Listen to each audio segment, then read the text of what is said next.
Now, the US, Britain and France are pushing for a tough UN resolution that will enforce Syria's chemical disarmament. But Russia says the UN draft should merely support the Organization for the Prevention of Chemical Weapons in overseeing the disarmament. Well, for more, let's cross to RT's Igor Piskunov now. Igor, what did the Russian minister have to say? Well, basically he commented on the statements made just earlier by the foreign ministers of France, Britain and the US Secretary of State who met in Paris ahead of the expected announcement by the UN on that chemical attack which happened earlier on the outskirts of Damascus. And basically what France, Britain and the US are saying now, they're demanding that the UN Security Council passes a fresh resolution on Syria before the end of the week. And what we've heard from Russia's foreign minister, Sergei Lavrov, is that these sort of demands and this pressure isn't only unnecessary at this moment, but it actually goes against the agreements reached between Russia and the US and the proposals which they made to Damascus, which it agreed to. And that includes Damascus signing up to the International Convention on Chemical Weapons, which basically bans their use. Also, Syrian authorities agreed to provide the complete information on their stocks of chemical weapons in a week, and also to see them disarmed by the middle of next year. So pressuring Syrian authorities now by any sort of resolution from the UN Security Council, according to Russia's foreign minister, will not help improve the situation, which it seemed just began moving from the deadlock it's been for a very long time. And Sergei Lavrov also says that now that Syria signed up to the International Convention on Chemical Weapons, it really should be the Organization for the Prevention of Chemical Weapons that should control the process of disarmament, not the Security Council. It should be the Security Council if some problems emerge along the way, but so far these problems haven't begun. And the results of the UN chemical weapons probe are expected later on Monday. So tell us more about that. The reason why they're expected so much is that, well, first of all, it's still unclear whether officially it's not been established yet by UN experts whether or not it was in fact a chemical attack which happened not so long ago on the outskirts of Damascus, and if so, then which side used the chemical weapons. This report, it's not expected that it should actually establish who used the chemical weapons, but it is expected that it should provide details which should help us in the future understand what really happened there, and if the chemical weapons were used, then which side used them. But the other reason why it's expected so much and so widely is that whenever French, British, US senior officials, senior diplomats meet, when they talk about Syria, they already sort of mean that it was the Assad regime which deployed those weapons, even though we still haven't heard from UN experts. That's another reason while we're waiting for their opinion. But no matter what's going to happen and what's been happening so far around the Syrian chemicals, around the actions of the Syrian authorities and the international community, US military and warships are still there in the region, ready for battle pretty much. So the situation is still very fragile and could change at any moment. Okay, for now, Igor Piskunov, thanks very much for that update. Well, meanwhile, Russia's foreign minister says the Syrian opposition should be forced to sit down for peace talks with the government. RT's Marina Portnaya joins us live now for more on this. So it seems that UN inspectors are confirming chemical weapons use, but their full report is to be delivered quite soon. What more can we expect from that, do you think? That's right. In the coming hours, UN Secretary General Ban Ki-moon will brief the media on the report he has already received. But what we know so far is that UN inspectors have concluded that there is clear and convincing evidence that chemical weapons were used on a relatively large scale in the August 21st attack in the Ghouta area of Damascus. According to the Associated Press, which did obtain the first page of the report, the inspectors said that the environmental, chemical, and medical samples samples that they collected provided clear and convincing evidence that surface-to-surface rockets containing the nerve agent gas sarin were used during the ongoing conflict between the parties in Syria, and hundreds of people were killed. Now, the UN inspectors, were mandated to report on whether chemical weapons were used, and if so, which ones, but they were not mandated to report who was responsible for using the chemical weapons. Now, the Syrian rebels and their Western supporters, including the U.S., UK, and France, blame President Bashar al-Assad's government for using the chemical weapons, and the Assad government insists that the attack was carried out by the opposition. But this report is coming out at a very particular time, a time when Russia and the U.S. just brokered a deal that has Syria agreeing to disclose its full chemical arsenal within a week and eliminate the entire chemical arsenal by mid-2014. But in the meantime, the UN Security Council is expected to draft a resolution for the Syrian deal in the coming days. And according to reports, France, Britain, and the U.S. are seeking what they call a strong resolution under Chapter 7 that would allow for military intervention if Syria fails to hand over its chemical weapons. So it appears as though the U.S. and its Western allies have not completely stepped away from using military strikes against Syria as an option. You mentioned Russia a little bit earlier there. Now, what does the Russian foreign minister want to see happen in terms of progress to try and move this peace process forward? Well, Russia and all the big players in this conflict have said this conflict cannot be resolved militarily. It could only be resolved diplomatically. And that's why Russia's foreign minister, Sergei Lavrov, said that he thinks that the Syrian opposition should be forced to come to the negotiating table in order to proceed with the Geneva II peace talks.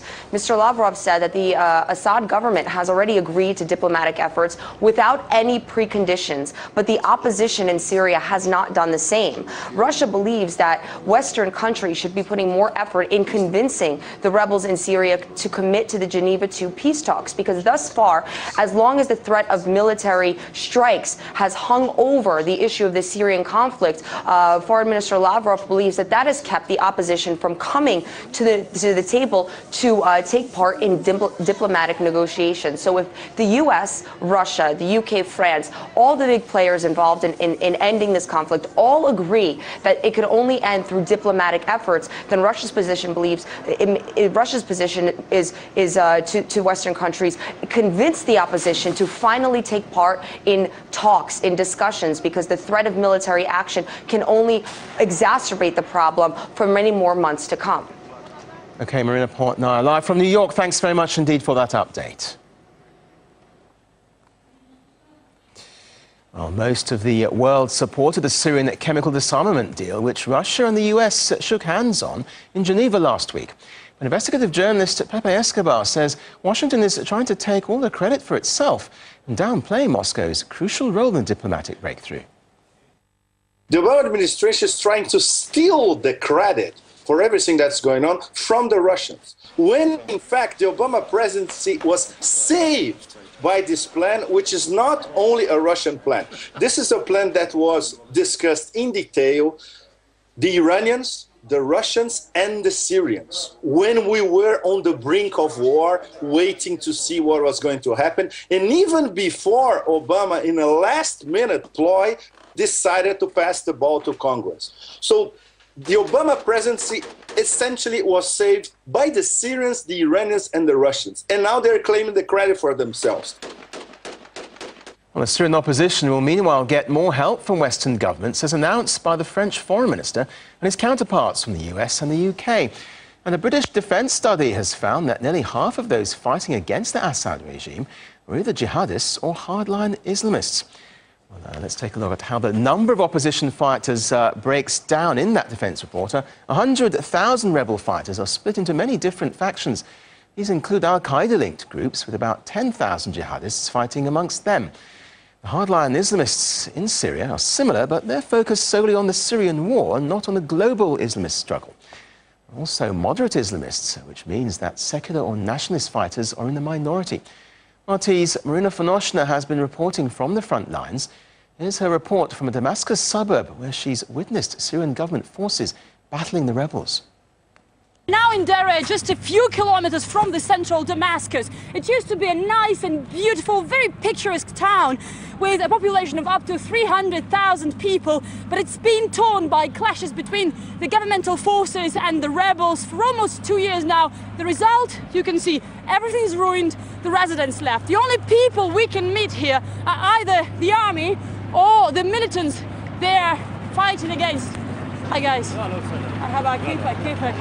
Well, now we are going with the army to one of their operations.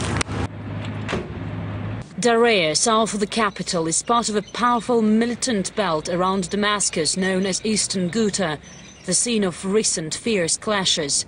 It is also where a chemical attack last month brought international resonance in its wake. All weapons smuggled to Syria through Jordan in the south come through here, providing local militants with a secure supply line. Snipers are the major threat, the major danger here in the rebel-held areas. This is why we were told not to get up here. This is what the Syrian war looks like today. The urban battlefield provides dense cover, and a network of underground tunnels also shields the militants. There is no defined front line, and you don't know when your enemy is watching. Syrian army soldiers say there could be snipers there, and they put curtains like this one just to protect, to prevent the snipers from seeing what's going on here. This simple system helps save many lives every day. Where it doesn't work, soldiers just run. In 40 minutes, we travel from one district to another. We follow the army, as you can see, through the buildings, through the holes in the walls, like this one or this one. They're everywhere.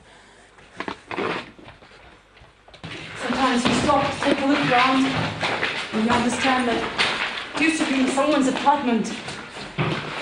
Family used to look at this mirror in the mornings, in the evenings, and now look at this. It's destroyed, lies destroyed.